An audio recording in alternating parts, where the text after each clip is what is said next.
지난주에 이어서 신명기 20장 10절에서 20절에도 전쟁에 관한 규례, 전쟁 규범에 대해서 말씀하고 있습니다. 지난주 1절에서 9절까지는 일반적인 전쟁에 관한 일반 규범입니다. 전쟁에 있어서 가장 중요한 것, 전쟁은 여호와께 속한 것이다. 여호와께서 너희와 함께 하시고 여호와께서 싸우시기 때문에 적들의 숫자가 많거나 병거들, 말들이 많다고 해서 두려워하지 말고 무기와 싸우는 것이 아니고 사람과 싸우는 것이 아니고 하나님께서 그들을 싸워 이기시기 때문에 너희들의 적음을 가지고 너희들의 연약함을 가지고 두려워하지 말라. 이게 전쟁에 관한 가장 보편적인 일반적으로 가지고 있어야 될 믿음이죠. 그리고 전쟁을 하는 군사들 가운데 집을 새로 지었거나 포도원의 열매를 수확하는 해가 됐거나 새로 한 해 맞이한 자 다 돌려보내라 라고 이야기를 합니다. 이것은 한편으로는 하나님의 은혜와 배려입니다. 전쟁을 하는 것이 전쟁 자체가 목적이 아니고 전쟁을 통해서 하나님이 주시는 복을 누리고 평안을 누리는 것이 목적이기 때문에 전쟁 때문에 누려야 될 복, 평안을 다 포기하지 않는 거죠. 그래서 하나님의 배려와 은혜라고 한편으로 볼 수 있고, 다른 한편으로는 마음의 다른 데에 가 있는 자들, 마음이 분산된 자들은 전쟁하지 말라. 전쟁할 수 있는 자격이 못 됐다는 거죠. 그래서 예수님께서도 쟁기를 들고 뒤를 돌아보는 자는 하나님 나라에 합당하지 아니하니라. 그래서 마음이 갈리지 않고 하나 되어서 집중해서 싸울 수 있는 자만 전쟁할 수 있다는 거죠. 그리고 마지막 세 번째로 두려워하고 마음이 허약한 자들은 다 돌려보내라. 좀 이제 두 번째 이야기한 것처럼 어떤 상황이 있어서가 아니라 배려라기보다는 두려워하는 자, 이 사람들을 돌려보내는 이유까지 말씀하고 있었죠. 그가 다른 형제들의 마음도 낙심하게 만들 것이다. 한 사람의 불평, 한 사람의 두려움이 전체의 사기를 꺾을 것이다. 그래서 공동체 안에서도 부정적인 말, 불평하는 말, 원망하는 말, 그런 말 전체가 공동체를 무너뜨릴 수 있다라고 이야기했죠. 과연 나는 공동체 안에서 믿음을 복돋는 자인가, 아니면 두려움을 전염시키는 자인가. 영적 전쟁이 있어서 중요한 일반 규범이 지난주 우리가 살펴본 내용입니다. 오늘은 구체적으로 한 성읍과 전쟁을 할 때 어떻게 행해야 하는지 거기에 대해서 말씀하시고 있습니다. 크게 세 부분으로 나뉘는데 10절에서 14절은 약속의 땅에서 멀리 떨어져 있는 성읍과 전쟁을 할 때, 이게 이제 일반 전쟁이죠. 그다음 15절에서 18절까지는 약속의 땅에 있는 성읍들과 전쟁을 할 때, 가나안 전쟁입니다. 가나안 정복 전쟁. 그리고 19절에서 20절까지는 열매 맺는 과실수, 수목에 대한 규정들을 이야기하고 있습니다. 크게 세 부분인데 각 부분들을 살펴보도록 하겠습니다. 먼저 10절 14절 일반적인 전쟁이죠. 네가 어떤 성읍으로 나아가서 치려할 때에는 그 성읍에 먼저 화평을 선언하라. 그 성읍이 만일 화평하기로 화답하고 너를 향하여 성문을 열거든 그 모든 주민들에게 내게 조공을 바치고 너를 섬기게 할 것이요, 만일 너와 화평하기를 거부하고 너를 대적하여 싸우려 하거든 너는 그 성읍을 에워쌀 것이며 내 하나님 여호와께서 그 성읍을 내 손에 넘기시거든 너는 칼날로 그 안에 남자를 다쳐 죽이고 너는 오직 여자들과 유아들과 가축들과 성읍 가운데 있는 모든 것을 너희를 위하여 탈취물로 삼을 것이며 너는 내 하나님 여호와께서 내게 주신 적군에게서 빼앗은 것을 먹을지니라. 자, 이건 가나안 땅에 있는 성읍이 아니라 약속의 땅 바깥에 있는 멀리 떨어져 있는 성읍과 전쟁을 할 때입니다. 근데 가장 먼저 그 성읍과 행해야 되는 것을 그 성읍의 화평을 먼저 선언해라 라고 하는 것이죠. 화평을 가장 먼저 최우선순위에 둔다. 화평을 선언하고 화평하기로 화답을 하고 성문을 연다면 그럼 일반적인 종주국과 속주국 간의 관계를 맺는 것이죠. 당시 종주국에 어떻게 보면 속주국을 향한 은혜를 베풀어야 되고 속주국은 그 은혜에 보답하는 형식을 취하는데 종주국이 속주국을 위해서 취해야 될 것은 이제 내 나라에 편입되었기 때문에 내가 보호해 주겠다. 그리고 내가 만약 전쟁 너희들이 일어나면 내가 대신해서 싸워주겠다. 사실 강국만이 맺을 수 있는 속주 계약이죠. 종주국은 거기에 대한 은혜와 보답으로 조공을 바치고 또 필요시에 노동력을 바치고 또 전쟁 때 같이 연합하는 형태를 취하게 됩니다.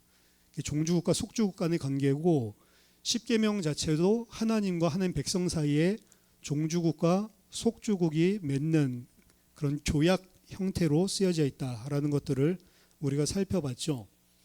그래서 전쟁의 첫 번째, 일반 전쟁에서 첫 번째는 그들을 무력으로 제압하고 살인하고 탈취하지 말고 그들에게 먼저 화평을 선언해서 종주국, 속주국의 관계를 통해서 하나로 편입하는 그것을 최우선으로 삼습니다.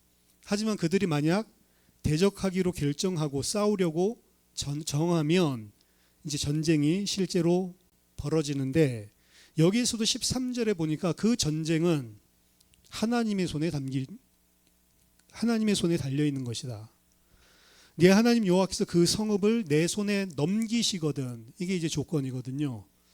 그러니까 그들이 받아들이지 않았을 때 전쟁을 벌일 때에 받아들이지 않았으니까 전쟁 벌여서 그들을 몰살시킨다라는 개념이 아니고 그렇게 해서 전쟁이 발발했을 경우에 승패가 누구의 손에 달려 있냐? 하나님의 손에 달려 있음을 분명히 이야기하고 있습니다.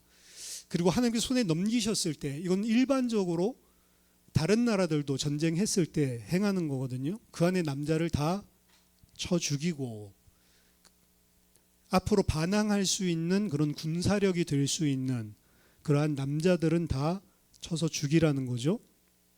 오직 여자들과 유아들, 유아들은 남성이라도 상관없이 유아들은 가축들과 함께 탈취물로 취하는데 일반적으로 고대 근동에 있었던 전쟁에서 승리했을 때 탈취물로 취하는 거랑 나중에 보면 차이점이 좀 존재합니다.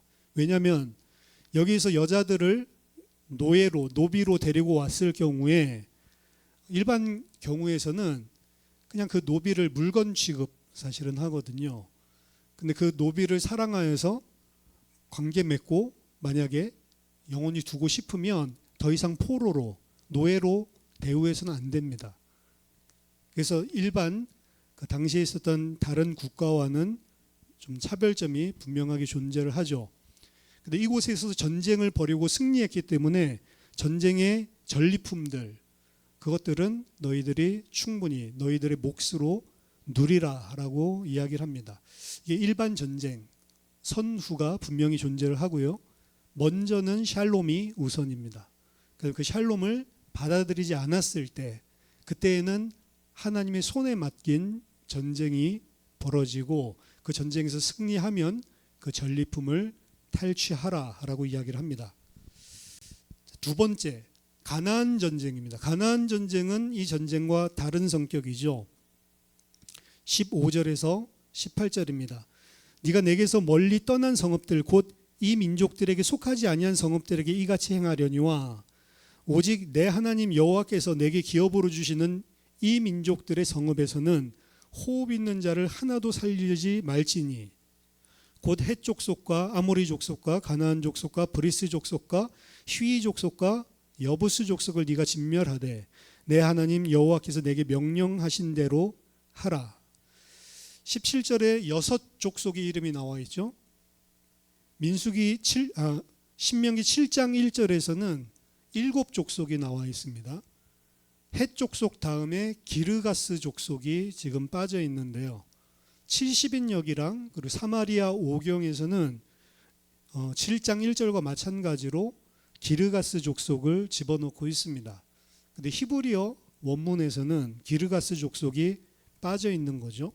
그래서 아마 서기관의 실수로 탈락이 됐다라고 생각을 했는지 70인경 헬라어 번역본에는 기르가스 족속을 집어넣고 있습니다. 그리고 사마리아 오경도 오래된 연원을 가지고 있는데 마찬가지로 기르가스 족속, 여기는 6족속의 이름이 나와 있지만 가나안에 있는 모든 족속들을 설명하려고 한 것이 분명한 것 같습니다. 이 가나안 족속들과 싸울 때에는 반드시 진멸을 하라, 성읍에서 호흡 있는 자를 하나도 살려두지 말라라고 이야기를 합니다. 그것은 심지어 가축들도 포함되는 것이고, 그리고 거기에서는 탈취물을 취하지 않습니다. 전리물을 취하지 않습니다. 금이나 은이나 보화가 있다 하더라도 그 모든 것도 다 불살라버리고 진멸하고 그 어떠한 것도 취하지 말라라고 하나님께서 말씀하셨습니다. 이게 전적인 파괴 명령이죠. 헤렘이라고 하는 명령입니다. 오늘 본문에서 그 헤렘의 이유를 18절에서 이야기하죠. 이는 그들이 그 신들에게 행하는 모든 가증한 일을 너희에게 가르쳐 본받게 하여 너희가 너희의 하나님 여호와께 범죄하게 할까 함이니라. 헤렘의 목적은 오늘 본문에서 밝히고 있는 첫 번째 이유 말고도 이유가 한 가지 더 존재합니다. 첫 번째 이유는 만약 가나안 족속들을 그대로 함께 살도록 살려둔다면, 그들이 생존한다면 그들은 반드시 이스라엘을 하나님으로부터 떨어지게 만드는 올무가 될 것이기 때문에, 그들의 가증한 우상 숭배를 따르게 될 것이기 때문에 그러한 영적인 영향을 줄 수 있는 대상들을 완전히 깨끗하게 제거하라. 이게 이제 첫 번째 목적이죠. 두 번째 이유는 오늘 본문에서는 밝히고 있지 않지만 오경에서 밝히고 있습니다. 이스라엘은 단순히 하나님께서 약속하신 그 약속의 땅을 차지하는 것, 그것 때문에 전쟁하는 것이 아닙니다. 그것도 중요한 이유죠. 정복 전쟁은 하나님께서 그의 백성에게 주시기 위한 가나안 땅을 차지하기 위한 수단 맞습니다. 하지만 그 수단만으로 전용된 것은 아닙니다. 가나안 정복 전쟁은 가나안 족속들의 죄에 대한 하나님의 심판을 이스라엘 백성들이 도구로서 실행하는 것입니다. 출애굽의 시간표를 그 시간표에 맞춰서 하나님께서 움직이셨죠. 창세기 15장 16절에 아브라함에게 미리 약속하십니다. 너희들의 애굽에서 너희 후손들이 객이 될 것이다. 그리고 창세기 15장 16절 네 자손은 4대 만에 이 땅으로 돌아오리니 400년, 430년 만에 돌아오죠. 이는 아모리 족속의 죄악이 아직 가득하지 아니함이니라. 출애굽의 시간표를 가나안에 살고 있는 족속들의 죄가 관영할 때까지 하나님께서 기다리신 거죠. 그리고 그들을 심판하실 때가 하나님의 공의에서, 하나님의 심판의 입장에서 찾기 때문에 이스라엘 백성을 통해서 가나안 땅을 진멸하시는 것입니다. 그래서 하나님의 공의의 하나님이 어떻게 이렇게 할 수 있냐라고 이야기를 하지만 공의의 하나님이기 때문에 그 시간표를 미리 다 조정하셨다라고 하는 것을 성경은 암시하고 있는 거죠. 그렇기 때문에 출애굽은 단순하게 이방 민족들 차지하고 있던 땅을 빼앗기 위한 전쟁, 그것이 아니고 그 땅의 백성들을 하나님의 시간표에 심판하시기 위해서 행하시는 전쟁이기 때문에 헤렘을 행할 때 그 어떠한 그들에 대한 긍휼을 두지 말라라고까지 이야기합니다. 하나님께서 그렇게 이야기하시면 그렇게 행하면 됩니다. 왜? 하나님께서 우리보다 더 정확하기 때문에. 그렇죠? 근데 거기에 대해서 토를 다는 게 인간이다. 결국에는. 왜 하나님께서 그렇게 하시는지. 그게 인간의 죄성이죠. 신명기 9장 4절 5절에 보면 내 하나님 여호와께서 그들을 내 앞에서 쫓아내신 후에 네가 심중에 이르기를 내 공의로움으로 말미암아 여호와께서 나를 이 땅으로 인도하여 들어서 그것을 차지하게 하셨다 하지 말라. 이 민족들이 악함으로 말미암아 여호와께서 그들을 땅에서 내 앞에서 쫓아내심이니라. 네가 가서 그 땅을 차지함은 네 공의로 말미암음도 아니며 내 마음이 정직함으로 말미암음도 아니요 이 민족들이 악함으로 말미암아 내 하나님 여호와께서 그들을 내 앞에서 쫓아내심이라. 여호와께서 이같이 하심은 내 조상 아브라함과 이삭과 야곱에게 하신 맹세를 이루려 하심이라. 그러니까 야곱에게 아브라함에게 주신 맹세 언약도 이루고 약속의 땅도 허락하고 그리고 그 민족들 여기 7 족속들 나와 있죠. 그들의 죄를 심판하기 위함이고 결국에 너의 의로 말미암은 것도 아니고 너의 선을 말미암은 것도 아니다. 하나님의 언약 때문에 하나님께서 그 땅을 너희에게 허락하시는 것이고 그리고 그 이민족들을 심판하기 위한 도구로 사용한 것이지 너희들이 잘나서 그 땅을 차지하는 것이 아니다라고 하는 거죠. 마지막 19절 20절은 전쟁을 할 때에 들판에 있는 들에 있는 그 나무에 대한 규정을 이야기하고 있습니다. 19절 20절 너희가 어떤 성읍을 오랫동안 에워싸고 그 성읍을 쳐서 점령하려 할 때에도 도끼를 둘러 그곳의 나무를 찍어내지 말라. 이는 너희가 먹을 것이 될 것임이니 찍지 말라. 들의 수목이 사람이냐? 너희가 어찌 그것을 에워싸겠느냐? 다만 과목이 아닌 수목은 찍어내어 너희가 싸우는 그 성읍을 치는 기구를 만들어 그 성읍을 함락시킬 때까지 쓸지니라. 전쟁 중에도 과실수는 파괴하지 말라라고 하는 거죠. 들의 수목이 사람이냐? 너희가 어찌 그것을 에워싸겠느냐?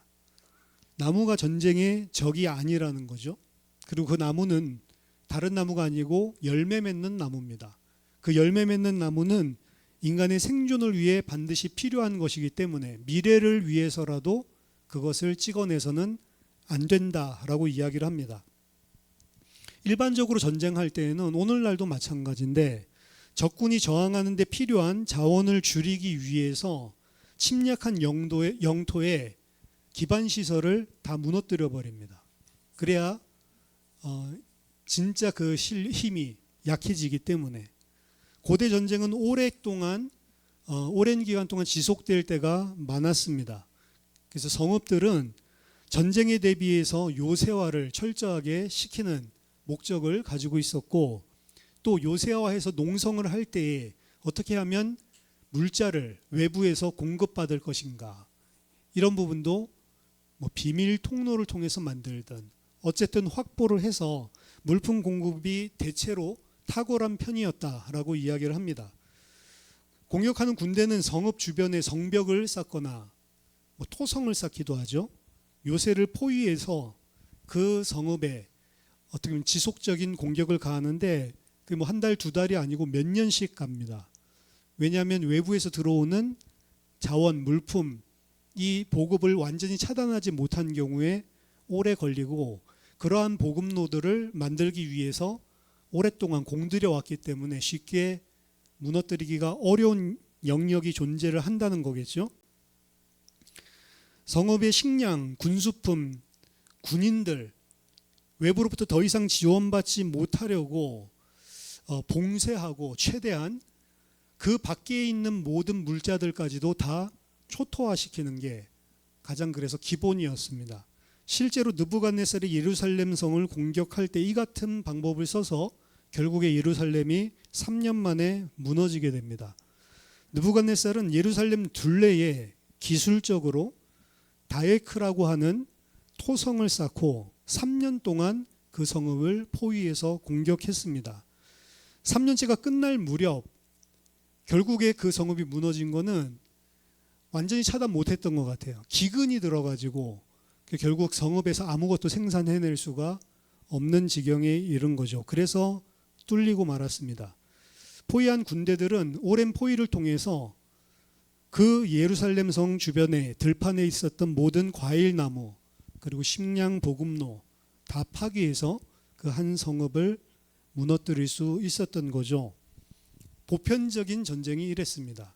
하지만 오늘 성경에 있는 규례에서는 토성을 쌓기 위해서 혹은 공성전을 하기 위한 기구들, 무기를 만들기 위해서 들에 있는 과목 아닌 수목을 자르는 것은 허용을 해도 위와 같은 전술은 금지하고 있습니다. 그 근거는 나무에 특히 열매 맺는 나무의 보존에 있는 것이죠. 군사작전에서 나무를 군인 취급해서는 안 된다. 나무가 사람이냐라고 이야기합니다. 적군이 아니라는 거죠. 들의 수목은 사람이 아니다. 여기 하나님의 창조의 관점도 들어가 있고요.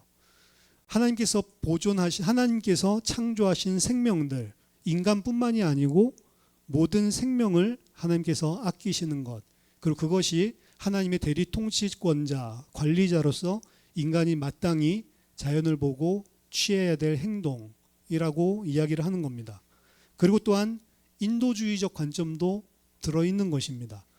조금 더 지연되더라도 하나님이 행하시는 전쟁들 속에서 어떻게 보면 그 사람들을 먹을 것을 완전히 제거하기 위한 것으로 자신의 미래에 먹을 것까지 다 초토화시키면서 진멸하려고 하는 그 행위는 하지 말라라고 성경에서 특별히 금하고 있는 것이죠. 창조세계, 인간에게 사용하도록 허락받은 것들을 어떻게 보면 제대로 된 하나님의 관리자로서 잘 관리하기도 하고, 또한 미래를 생각하라는 겁니다. 지금 당장 취할 것들만 생각하지 말고 앞으로 장차 맺을 그 열매들을 제거하지 말고 미래를 준비하라라고 하는 거죠. 자, 오늘 전쟁 규례에 관한 것,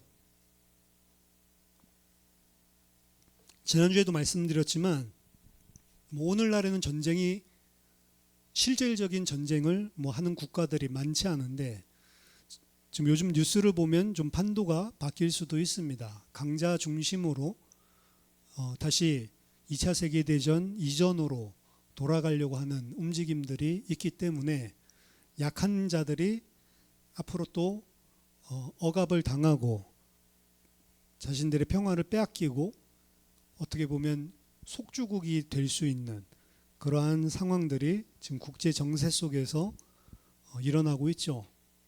이미 2014년도에 러시아가 크림반도를 침공할 때부터 이제 그게 시작됐다라고 이야기를 하고, 한 나라의 대통령을 잡아오고 또 한 나라가 차지하고 있는 자치령을 빼앗겼다고 하는 노골적인 이런 미국의 초강대 국가의 움직임 속에 이 일을 하더라도 군사적으로 우리 국가에 대응할 나라는 없을 것이다 라고 공포하면서 하는 그 힘과 어떻게 보면 군사력이 좌지우지하는 그런 세계로 새롭게 재편되고 있는 시간표죠.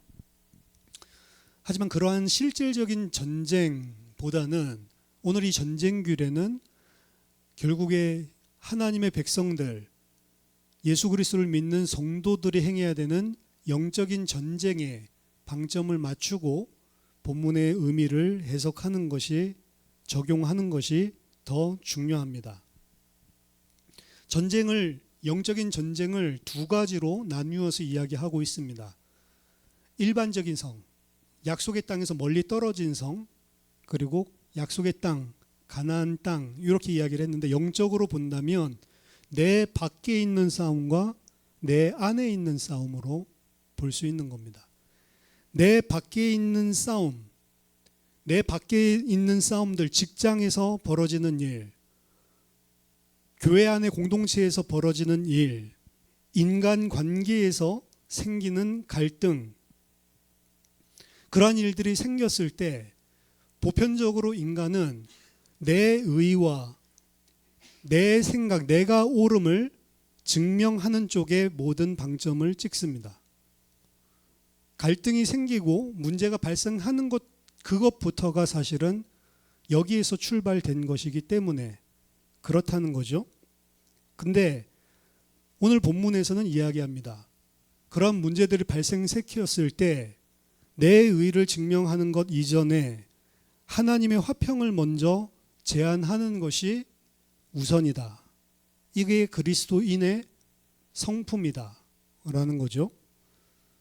복음을 전할 때에도 마찬가지입니다. 복음은 강요하는 것이 아니고 살리기 위해서 전해주는 것이죠. 진정한 생명의 길을 그들에게 화평으로 전해주는 것이 복음입니다. 전했는데 받지 않는다. 그럼 그 사람, 그 성읍은 하나님께서 알아서 행하실 것입니다. 그래서 제자들에게도 모든 성읍을 돌면서 가장 먼저 그 성읍에 평안을 빌고, 가정을 들어갈 때에도 그 집에 먼저 평안을 빌고, 그 평안을 받을 만한 사람이면, 그 평안을 받을 만한 성읍이면 그들이 받고 하나님이 주시는 샬롬을 그 속에 이룬다는 거죠. 하지만 받지 않았을 때에는 그 평안이 너희에게 돌아오고 너희는 발에 먼지까지도 떨어버려라. 그 성을 심판하는 것은 그들이 아니고 이제 하나님이죠. 그 성읍들이 소돔과 고모라보다 견디기가 어렵게 될 것이다 라고 예수님께서 직접 제자들에게 말씀하셨죠. 그래서 먼저 밖에 있는 사람에게 복음을 전할 때나 혹은 인간관계에서 갈등과 문제들을 해결할 때 가장 먼저 첫 번째 우선순위로 삼아야 될 것은 화평, 샬롬이라는 것입니다. 두 번째, 하지만 내 안에 있는 가나안은 타협 없이 진멸하라 라고 명령하시는 것입니다. 이스라엘이 가나안 족속을 진멸해야 됐던 이유는 그들이 가지고 있는 죄성이 옮겨붙지 못하도록 죄의 전념 때문에 그렇게 하는 것이었죠. 우리 삶에 깊숙이 자리 잡고 있는 우상숭배의 습관, 탐욕, 교만, 음란은 적당히 남겨두면 결국 우리의 신앙 전체를 오염시키고 뿌리째 흔들어 놓습니다. 남들도 다 그렇게 산다라는 말로 적당하게 합리화하고 남겨두지 말라라고 하는 거죠. 이러한 뿌리는 확실하게 진멸하지 않으면 결국에 올무가 된다. 그래서 어떻게 보면 밖으로 봤을 때에는 직장이나 사회나 가정이나 공동체 안에서 가장 우선순위로 삼아야 되는 것은 샬롬이라고 이야기를 하고 있고, 가장 중요하게 진멸해야 되는 전쟁은 오히려 내 속에 있는 우상숭배의 잔재들, 교만과 음란과 탐심과 자기 중심적인 자기의, 이 부분을 진멸하라라고 이야기를 하는 거죠. 세 번째, 수목의 보호, 특히 열매 맺는 나무라고 딱 지정해서 이야기를 했죠. 열매 맺는 나무는 신약 성경을 고려하고 구약이 이 전쟁이 아니라 영적인 성도의 전쟁이라는 것을 고려했을 때 이 열매 맺는 나무는 성도입니다. 갈라디아서 5장 22절 23절, 오직 성령의 열매는 사랑과 희락과 화평과 오래 참음과 자비와 양성과 충성과 온유와 절제니 이 같은 것을 금지할 법이 없느니라. 성도들에게 맺어지는 9가지 성령의 열매죠. 사랑과 희락과 화평과 오래 참음, 자비와 양성과 충성과 온유와 절제, 이것을 금할 법이 없다. 예수님은 그 나무는 그 열매로 말미암아 안다라고 이야기했습니다. 결국 영적으로 먹을 만한 열매를 맺는 나무, 그것은 하나님의 백성, 구원받은 성도를 이야기하고, 그 성도는 무엇을 통해 알 수 있냐? 열매를 통해 알 수 있다라고 이야기하는 것입니다. 전쟁, 고난, 시련, 갈등 중에도 지켜내야 할 것이 바로 성령의 열매를 맺고 있는 나무입니다. 과실수들입니다. 그것은 하나님의 백성, 성도들이죠. 내 자신도 마찬가지입니다. 치열한 세상살이, 전쟁 중에도 우리가 끝까지 보호해야 되는 것, 그것은 내 안에 있는 성령의 열매입니다. 내가 생각하고 있는 세상적인 가치나 내가 가지고 있는 세상적인 자존심이나 세상적인 물질이 아니고 지켜내야 될 것은 내 안에, 내 영혼 속에 맺히는 하나님 나라의 열매들, 거기에 모든 포커스를 맞춰야 된다. 그래서 과실수, 열매 맺고 있는 나무들, 교회 내의 지체들은 여기 보니까 도끼를 둘러 그곳의 나무를 찍어내지 말라. 도끼를 둘러서 찍어낸다라고 하는 건 세례 요한이 하나님의 심판이 가까웠을 때 표현한 것입니다. 이미 나무의 뿌리에 도끼가 놓였다라고 이야기를 했죠. 심판하는 자는 하나님이시다라는 사실을 기억하라는 것입니다. 그래서 교회 내에서 누군가를 비판할 때에는 주의해라. 누군가를 비판할 때에는 사실은 어쩔 수가 없어요. 비판할 때에 우리 자신이 내가 의롭다라는 자리에 나 자신을 놓게 됩니다. 그렇죠? 하지만 비판이 계속되면 내 자신이 가지고 있었던 마음의 감사, 평안도 다 사라집니다. 황폐한 땅이 됩니다. 상대를 진멸시키려고 하다가 내 자신이 오히려 내 영혼의 거룩함이 진멸되는 방향으로 계속 나아가게 되죠.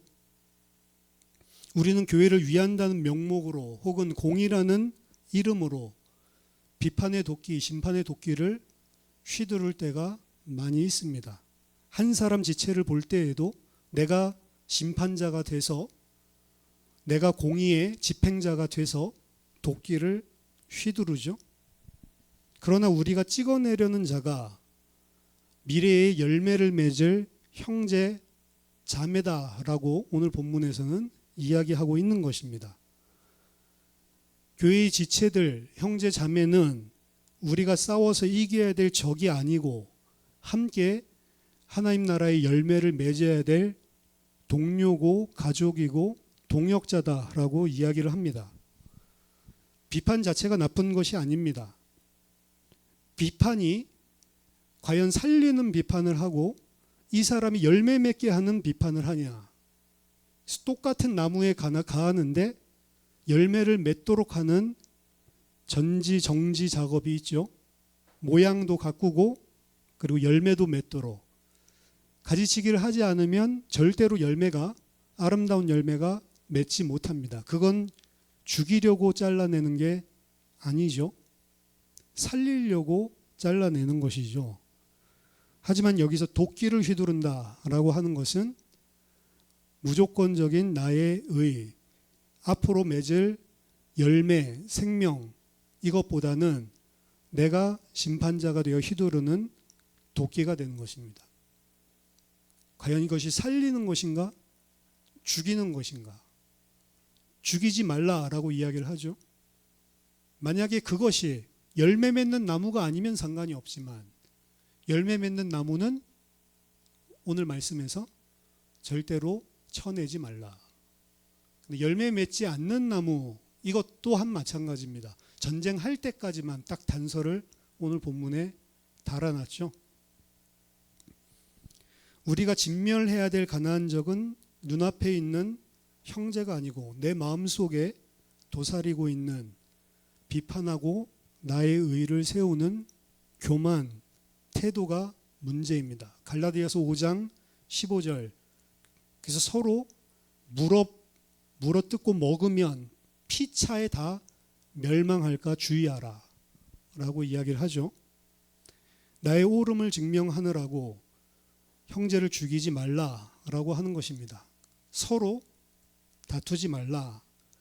주님의 사랑을 증명하기 위해서 오히려 나를 죽여라. 내가 옳다라는 기준으로 지체를 죽이지 말고 예수 그리스도의 사랑으로 그들을 살리기 위해서 거꾸로 나를 죽이라 라고 하는 거죠. 그것이 진짜 승리하는 화평입니다. 그래서 전쟁 이야기를 하고 있지만 어떻게 보면 두 부류로 나뉘는데 내 밖에 있는 전쟁이 있고 내 안에 있는 전쟁이 있는데 내 밖에 있는 전쟁의 기준은 열매를 맺고 살리는 것에 가장 먼저 우선순위로 생각을 하라라고 하는 것이고 오히려 내 안에 있는 전쟁은 가혹하리만치 진멸하고 온전하게 하나님의 나라가 임할 수 있도록 싸워라라고 하는 게 오늘 전쟁의 규범이죠. 그래서 전쟁은 생명의 기회이기도 하고 심판의 시간이기도 합니다. 가나안 정복 전쟁 자체가 어떻게 보면 하나님의 심판의 시간표로 행하시는 거였죠. 거기는 더 이상 생명의 기회가 없습니다. 근데 그 가나안 진멸하는 헤렘의 전쟁은 내 안에서 일어나는 전쟁입니다. 거꾸로 바깥에서 일어나는 전쟁들 속에서는 생명, 샬롬을 그들에게 회복하고 열매 맺게 하기 위한 전쟁으로 펼쳐야 된다. 그것을 전쟁 중에도 염두에 둔 것이 하나님 백성의 도리다, 인격이다라고 이야기를 하고 있는 것입니다. 우리 오래 살리고 세상을 살리는 소금과 빛 이야기를 하면서도 결국에는 목적이, 방점이 살리는 데 있어야 된다. 소금에 대해서 이야기할 때 언약, 영원히 변치 않는 언약 이야기를 했고, 그리고 그 소금은 어떻게 보면 간을 내고 맛을 낼 수 있는 가장 효과적이고, 어떻게 보면 성경에서는 무엇으로 맛을 내겠느냐, 다른 것으로 대체할 수 없는 그러한 조미료로 이야기를 하고 있죠. 근데 그것을 바울은 말에 비유해서 너희 말을 소금을 치듯이, 간을 내듯이 모든 사람들에게 은혜, 덕을 끼치기 위해서 하라라고 이야기하는 겁니다. 그 말이 맞는 말로 사람 죽일 수 있다라고 하는 점을 명심하라는 거죠. 제일 중요한 것은 말하지 말란 말이냐 하는데, 소금으로 간을 내듯이 덕을 끼치고 열매를 맺고 생명을 맺게 하는 방법이 아니면 내가 하나님의 심판자로 서 있는 것입니다. 결국에는 나의 의로 점철하게 되는 거죠. 그래서 여러분들이 교회 안에서도 마찬가지고요, 다른 사람을 대할 때는 어떤 중심으로 전쟁을 치르고 살아가야 되는지, 내 안을 쳐다볼 때에는 어떤 중심을 가지고 전쟁을 치러야 되는지, 이 두 부분을 나누어서 오늘 전쟁 규범을 하나님이 설명하고 있습니다. 여러분 깊이 묵상하시고 여러분들 주변에 많은 사람들, 또한 교회의 많은 지체들 살리고 열매 맺는 그런 하나님의 응답이 있기를 예수 그리스도 이름으로 축원합니다. 같이 기도하겠습니다. 사랑과 은혜가 풍성하신 하나님 아버지, 은혜를 감사드립니다. 하나님의 말씀을 듣고 말씀을 행할 수 있는 은혜를 우리에게 허락하여 주셔서 2026년 새로운 한 해에 세상을 살리고 세상의 생명을, 하나님의 열매를 맺게 만드는 그런 그리스도인으로 살 수 있도록 도와주시옵소서.